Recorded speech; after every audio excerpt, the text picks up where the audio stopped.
Hello, this is Brendan, and in this video we're going to have a look at the layer menu, the entire menu. So let's start by saying that you have there's actually two layer menus, and the top, I guess you'd call this the header menu here. You have this layer menu here, this menu, and when you right click in this area and go down to here and get this layer menu, they are the same. Because when you right click anywhere on the canvas, or even off the canvas, anywhere in this, I guess the workspace is what you'd call it, this just gives you the same exact menu that you have up here in the header. So this menu here, layer, with all of these options, is the same as this one. However, we have another layer menu, and that's when you right click on an actual layer. So that's the one that I'm going to look at today. And a lot of it is easy. I've covered it before, but I learned a couple of things, or I reminded myself of a couple of things by looking at this today. And so I just thought it would be good to review very quickly. So first of all, we have three layers here, and there's a square under a circle, and then there's the background layer. So let's start from top and go all the way down to bottom. You can create a new layer, and of course, if you create the new layer, and first let me make the circle layer opaque, now that we know what that is. And now if I draw on a new layer, we all know how that works. It's just going to go over everything that is under it. So I'll just delete that layer, and then we'll go to the next one. And new from visible. New from visible I actually use all the time. Not all the time, but a lot. So if I were to turn off the background layer and then experiment with new from visible, here we have two layers separate. We have a green circle and a red square. And now let's experiment with the new from visible. And what it does is, if I turn off, well, first let me turn off everything so it's easy to see. Now when I turn on the new from visible, see how it's one, it's all, let's move this over here a little bit. The circle and the square have been merged into one layer. So what does that mean? It means everything that was visible got merged into a layer and made a new separate layer so that you can play with it. Now, why do I use this all the time, and why is that useful? Well, let's say, for example, I wanted to change the overall contrast or the overall color of this image right here, and even though it has separate layers. So right now I'm on the circle layer, and I go to, let's say, brightness contrast, for example, and I'll raise the contrast. And it only raises the contrast of the circle, as you can see there. It raises the contrast or lower the contrast, right? Or you play with brightness. Either way, it's only focused on that one layer. Well, if I want to change the color for all of these layers, then what I could do is I'll delete this one. Just make a new from visible. Where is that again? Oh yeah, the second one down. And now I have one flattened layer. Turn all of these off, and you can see everything is just flattened onto one layer. So it basically flattens everything you see visible and makes it like that. And so now I could go to brightness contrast again, and it raises all of the colors, right? Or lowers all of the colors. So that's what that does. It gives you a new layer, and that's one reason it's useful, is you can do new from visible, play with all the colors. Or the downside to that is that it's all flattened now, so you can't really go back to the other layers. But the reason I actually use it is that if I'm playing with color, making a color illustration, and I want to check my values, I can make it black and white like that. In this, as you see perfectly in this situation here, the green and red are exactly the same value. That could have caused a problem in an illustration. So you can do a value check like that. You can sometimes I'll take it like this and go colors and go colorize, and then you can add some kind of like let's say like a sepia kind of feeling, right? And then lower the opacity to it so it'll affect the entire image. So there are a lot of tricks you can do with that that are very useful. For now, I'll just delete that. Next item is new layer group. So new layer group, it's easy. You make a folder just like it shows in the icon, and now I can put all of the items into that folder, and see I can collapse them. So if I have a very complex illustration or graphic design project, then you can move everything inside a folder, or you can separate things into multiple folders so that they're easier to manage. Otherwise, you start to get lost and confused. You have too many items built up.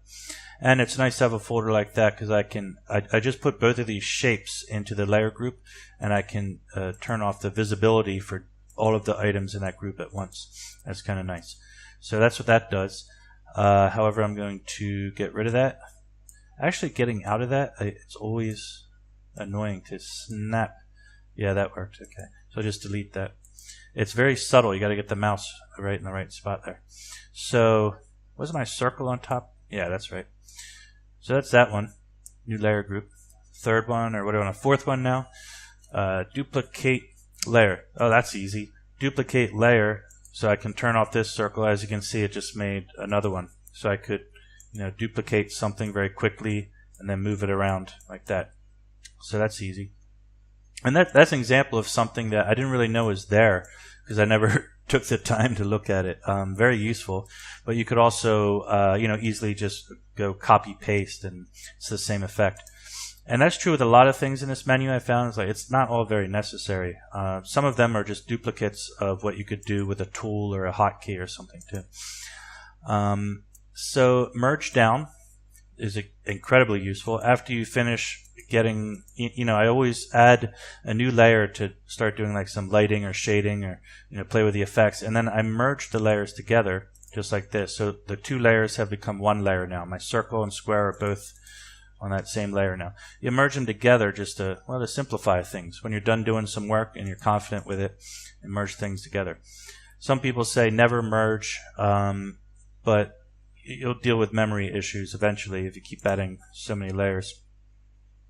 Delete layer. Guess what that does? That's right, delete the layer. So I'll just undo that one. And we went merge down. Merge down, it always merges down too. So when you go to merge things, always do it with the top, the upper, not uppermost layer, but with the layer that you want to merge. And it will merge with the one under it. Layer boundary size. This I thought was interesting. What you're doing here is the same as if I were to change the canvas size of the whole image.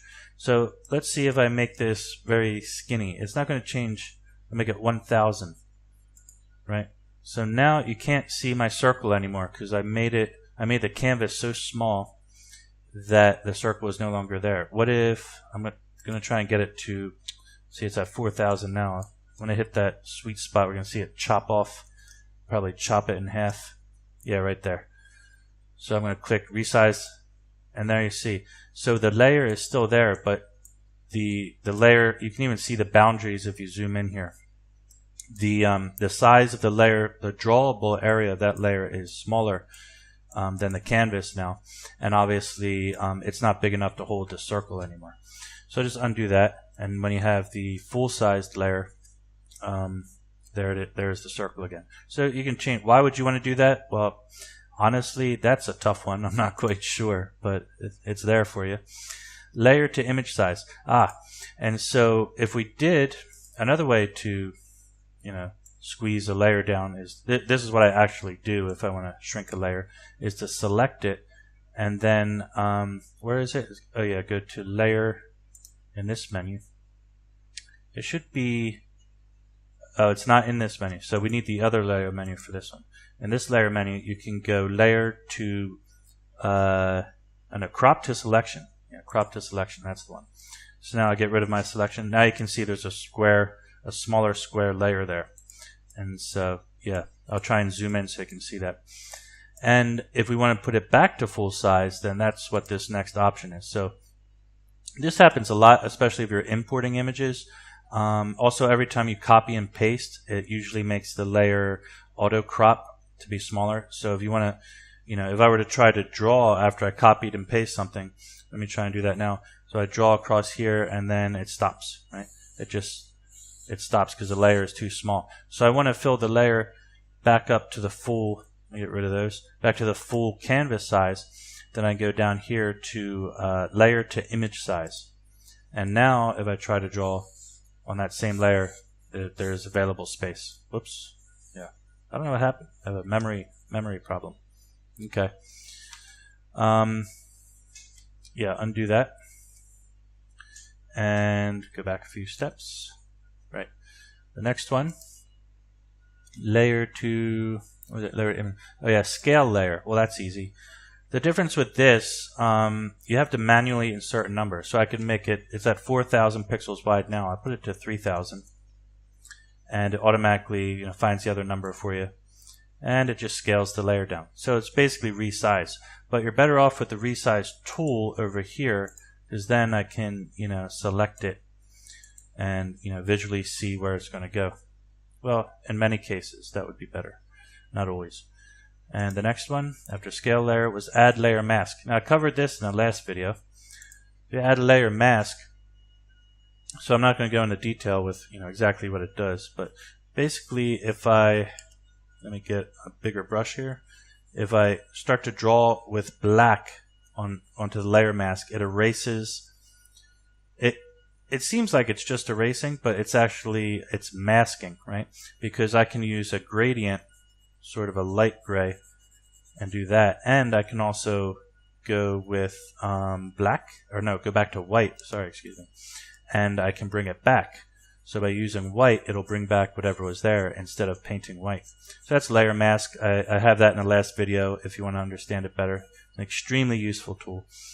And of course, that's just what it does. So I have a whole video on that one. It's worth watching. So I won't do that now, but while that's on, you can apply the layer mask. That's the next menu item. So let's say, for example, if I did that, I just drew a little layer mask here, and I say, yep, that's what I wanted to do. I'm done with it.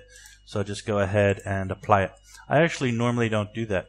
And so now it's done. That whole layer, it's changed because of the mask. I normally, when I add a layer mask, I often just leave it on there so I can come back later and change it if I want. That might save memory if you do that, though. So the other thing under that is delete layer mask. Let's skip that one. I'll save my breath. The next one is show layer mask. Oh, see that? It's good that I did that too, because now you can see there is a lot of extra space on there.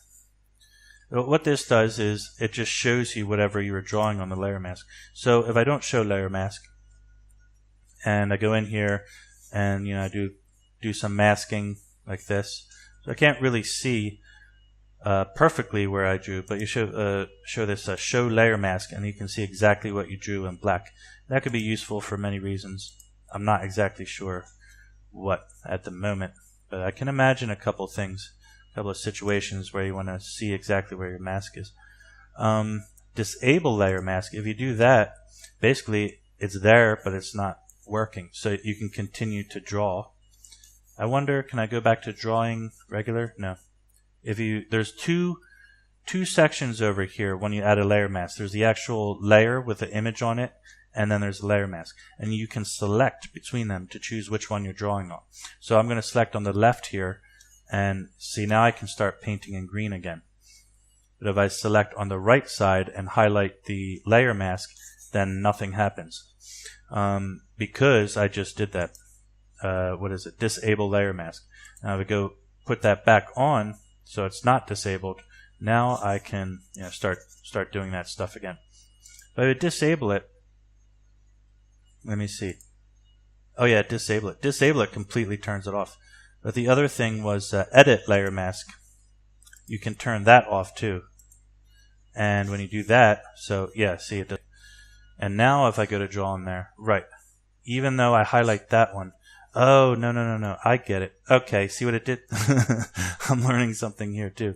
What it does is when you uncheck edit layer mask, see, uncheck it, it automatically puts me back to the other layer. Jeez, I was deceiving myself. That's why. I didn't realize that before too. I just went right by that.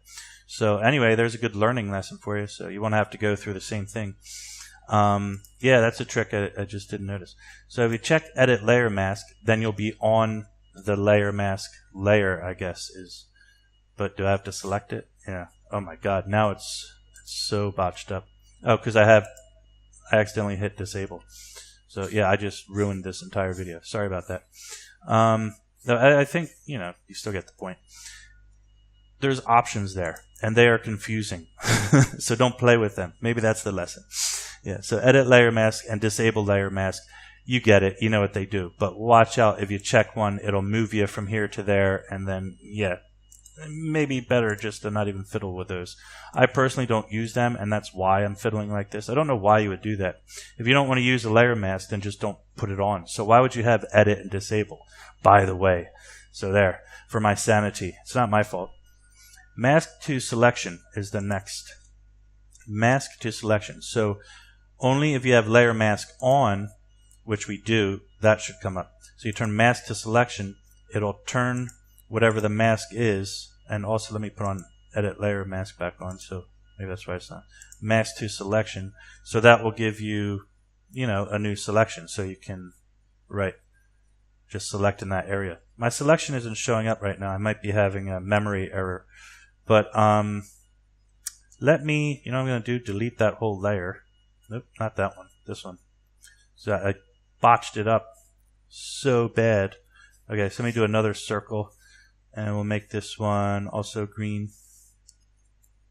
Yeah, see that? Watch when I make a circle right now. This is GIMP. Sometimes that's what happens. The circle is there, it's selected. I go to paint bucket, and boom, it's gone. So I'm glad I caught that on video too. That's like a bug that happens sometimes. And it's probably because I'm recording. So anyway, for my sanity, I know that the selection is there. Let me go to add another layer mask, and I'm going to use black as we usually do to make this area. I'll make it right around here. Is it on or off? I tried to do it. This edit layer mask is on, right? No, I'm trying. Oh, because that selection is still on. So yeah, huh. So I'll make this selection right here. And then, what was I going to do? Oh yeah, I'm testing this tool. Go to mask to selection. So it's going to make a selection out of the layer mask. So now, even though we can't see the selection, I'm going to, right, yeah, that's what it did. So if I go to a different layer and do that, you can see it's filling in everything but that area there, because it selected the white part of the mask. So again, that's like really confusing, and like, when would you do that? Why would you do it? I don't know, but it's there, and that's why I'm doing this. Maybe this is like an exercise for me mostly, and so I'm hoping it's useful for other people. Maybe if you practice these things and play with them sometimes, later on when you're working, you'll be like, oh wait, I remember this thing, that'll be useful for this. But for the most part, I don't know. Mask to selection, yeah, because you can't take the mask out of there and use it for other purposes.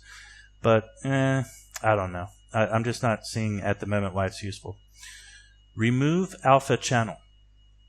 Okay, so we're done with all of this stuff, all of this layer mask stuff. Thank God, by the way. That was annoying.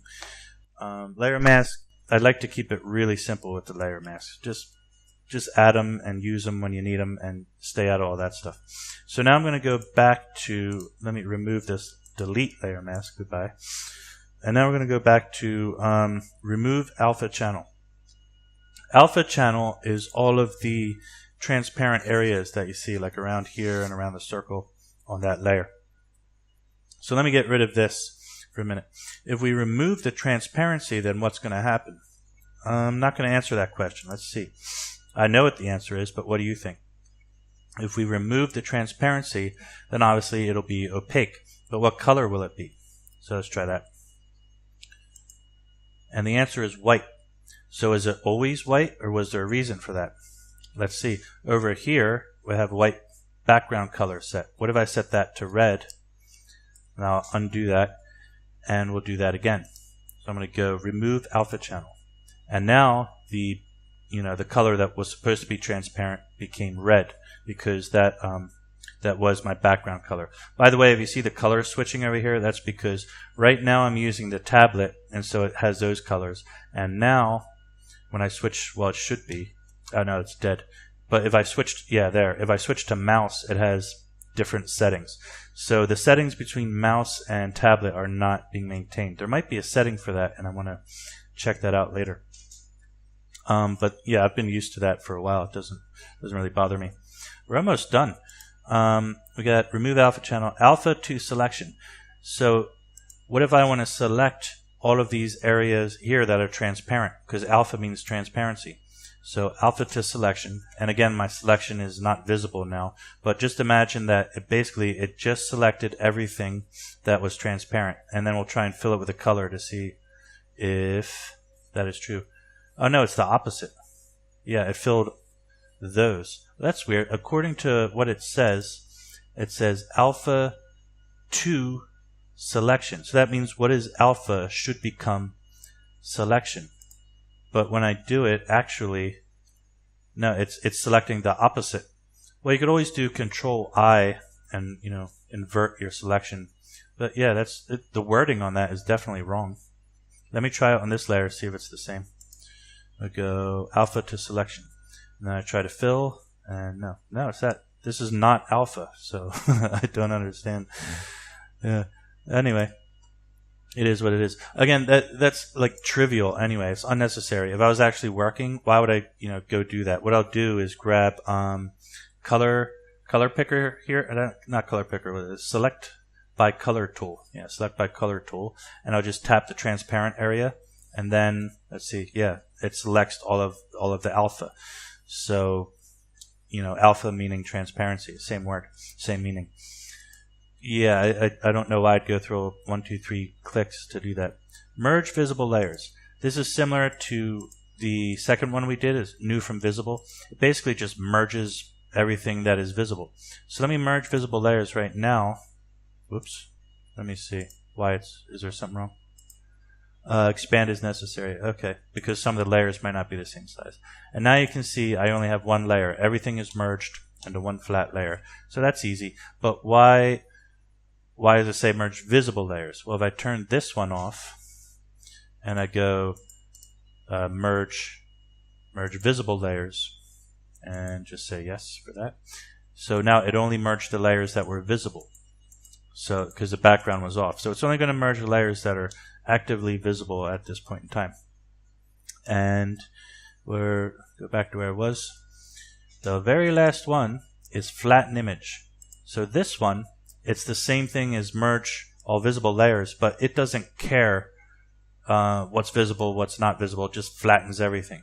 So what happens if we turn off one of the layers and do that? I'll bet it will ignore that. It'll just ignore the transparent layer or the invisible layer and flatten what is visible. Let's see what happens. Flatten image. Yeah, that's weird. Did not. It added the. It used my background color to fill in the transparency. Well, that's interesting. But that's actually everything I had to do in a nutshell. I really disliked that part about the layer mask. I hope you dislike that too. And you should, because that was frustrating. So that's that. Yeah. This was just a quickie. I was supposed to do a video on Sunday. I'd like to get that stuff all out of the way before I talk about myself and personal stuff or whatever, because a lot of people, I know, they search for these videos and they just want to learn something real quick. So that's done. If that's all you wanted, have a nice day.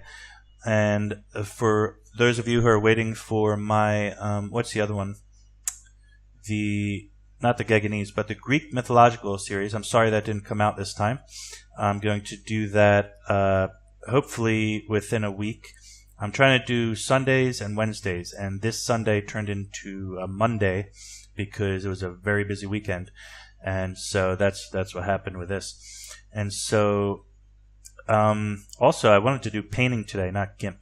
This GIMP was supposed to be on Wednesdays, and then painting stuff, the illustration stuff on Sundays, because Sundays should be like more relaxing, but it wasn't. So that's what happened. But yeah, here we are staring at this image. And next time, I will, I don't know exactly what I'm going to do, because, like I said, I got bombarded with busyness. So I just want to explain that, and we'll see you in the next video. Don't forget to like and subscribe and share if you have like-minded friends who like this kind of stuff. And yeah, sorry I can't tell you exactly at the moment, but I'm definitely I just wanted to say, that's what I was trying to remember to say, is that Greek mythology is still continuing. Just, I know some people, they're waiting for that. And so, yeah, definitely that's coming up very soon. I need proper time to sit down to do that kind of work, like painting, digital painting. So bear with me on that one, hopefully within a week. And that's it. Yeah, I think that's all I had to say. So I hope you enjoyed that, educational as usual. If you have any questions, let me know, and have a good day. See ya. Bye-bye.